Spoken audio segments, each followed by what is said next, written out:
So, top 10 Gintama arcs. Some comments have asked me to rank my favorite Gintama arcs, so I've finally done a video on it.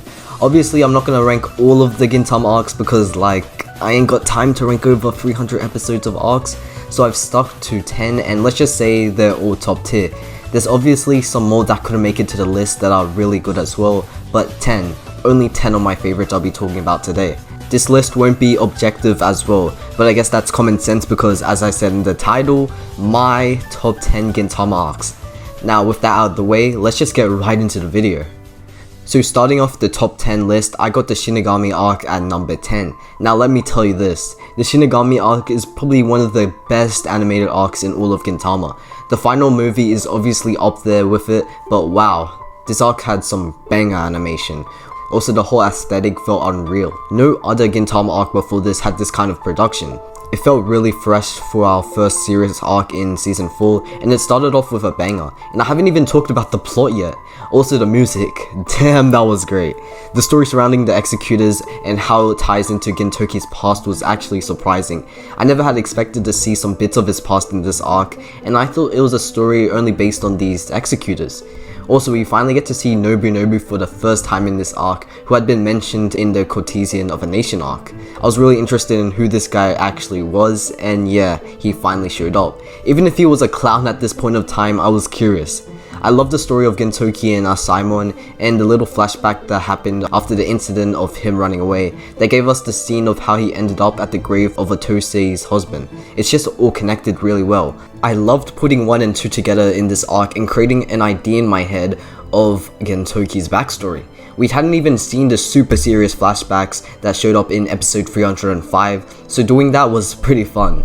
Overall, it was just a beautifully animated arc that consisted of great lore for our main character, as well as some interesting new characters. Now, next arc on this list is the Thorny arc. Surprisingly, I really loved this arc. I would say it was a great mix of both comedy and seriousness, and with Hijikata being one of my top favorite characters, this arc hit different for me. Also, with the introduction of both Isaburo and Nobume being some of the best characters in Gintama, this arc went really well. The relationship between the Shinsengumi and the Mimiwairugumi is introduced. Also, this is a Shinsengumi focused arc, which are always great. There's something with these arcs that always hits well because they always leave such a great lasting effect, serious or not. The fights are amazing, examples being Nobume vs Sugo, Gintoki and Hijikata vs the Mimiwairugumi, and of course Hijikata vs Isaburo, which is one of my favorite fights in Gintama.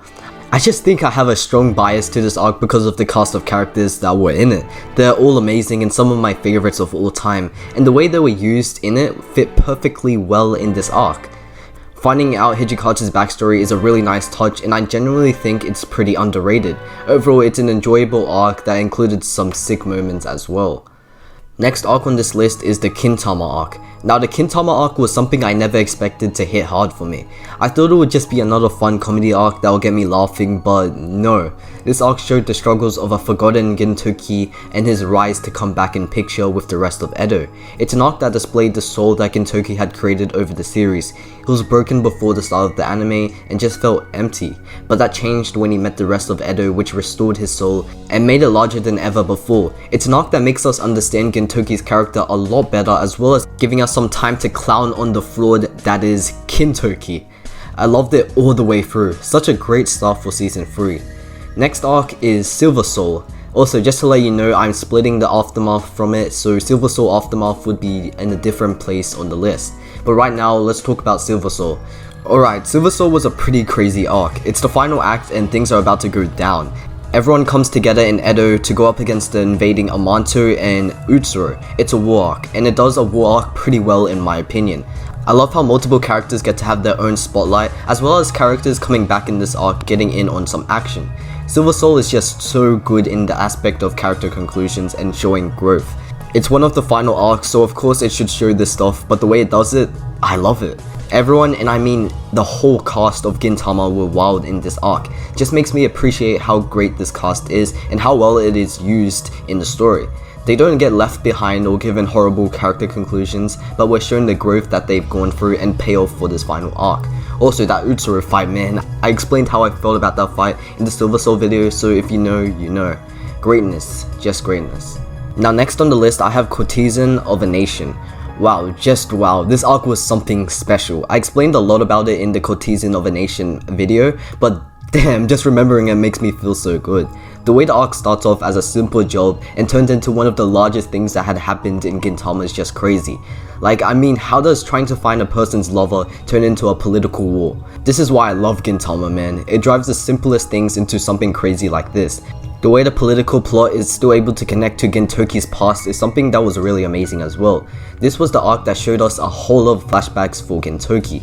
It just hit us with no chill. The school burning, Shoyo getting taken away, Ardor, Shoyo's decapitated head as well. All these things were shown to us in this arc, and I still can't believe we were given that many things before the real backstory episodes. The fights were amazing in this arc, and even the big moments are really top tier. An example would be of course Shige's serious side coming out, which still shocks me to this day. Courtesan of a Nation is great, I really love it. Now starting off the top 5, I have the 4 Davis arc. Now you may be wondering why this arc is so high up. I myself usually see this arc in other people's top 10s but never see it this high. Well, the reason is that this arc is what made me love Gintama, like a lot. I liked Gintama before it with Yoshiwara, Red Spider and all of the great comedy episodes, but this was the arc that officially made Gintama go into my top 5.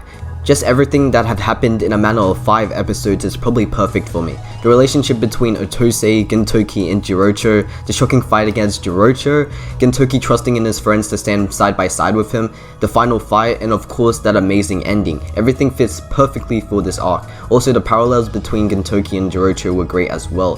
Thinking about it again, it just makes me appreciate how good of an early series arc it was.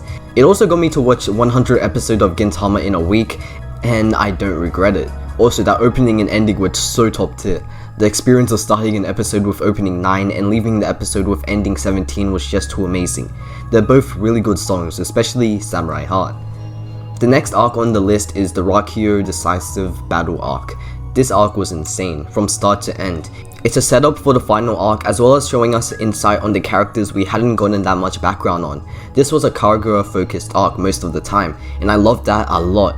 Kamui, Umibozu, Gintoki, Shinpachi, Utsuro, and Oboro were so good. Oh, and yeah, Katsura of course. Katsura's episode was sick. The 4 ghosts reuniting together was also one of the main things I loved about this arc, and the music in that scene was really hype. From witnessing the story of Kamui diving into madness to learning about the past of both Utsuro and Oboro, Rakio gave us a great understanding of how these great characters became how they are in the story. The fights were insane as they gave us both one-on-ones and group fights, and yeah, a powerful conclusion for all of them. Really solid 10 out of 10 arc, I loved Rakio.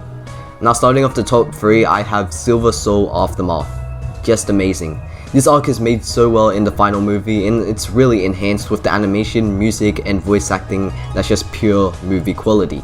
This arc shows us one of the greatest conclusions to anime ever. The final fight is enough, but the conclusion for the rest of the cast just does it. This arc hits all of the emotions. It gives us an amazing final experience that gives a well put lasting effect. The ending is done well and it fits for an anime like Gintama, so what more could you want from it? It's just an amazing arc, top tier stuff. Now, on the top 2, I have the Shogun Assassination arc. The arc that made Gintama into a really top favorite, and the arc that just changed everything about the story of this anime. Man, how can an arc be this good from start to end? Like, it's insane how this was structured. I explained how much I love this arc in the Shogun Assassination video, so check it out if you haven't seen it yet. But wow, this arc of Gintama was able to give us one of the greatest episodes in all of anime, the greatest fight in all of anime, one of the most powerful deaths I've seen in anime, and of course, one of the greatest plot twists I've ever seen. Shogun Assassination is really good, like, really good.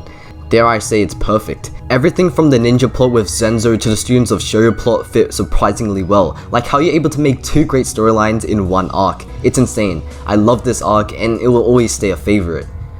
Now for the top 1 best arc in Gintama, I have none other than the Farewell Shinsengumi arc. This arc, man, how did Sorachi make such perfection? I never thought anything could top Shogun Assassination, but this here did. The way this arc starts off with the emotional ending of the Shinsengumi is what pulled me right into it. The Shogun is dead and the Shinsengumi paid a price for it thanks to the new Shogun, and man, the way things happened after all of this solidified it as my top 1 favorite. I'm just gonna try to list out all of my favorite moments from this arc. Gintoki punching Nobunobu, the Shinsengumi coming together again in front of Hijikata, the whole entire boat fight, the Otaro reveal, Gintoki telling the Shinsengumi to fight, Nobume and Isaburo flashbacks, Isaburo's emotional death, and of course the arc conclusion, which is probably my favorite arc conclusion of all time. This arc is perfect, that's all I can say. Now that's why I'm gonna end off the video for today. Hopefully you did enjoy it, and if you did, make sure to like, comment, and of course share the video. It's been Endless Requiem, peace.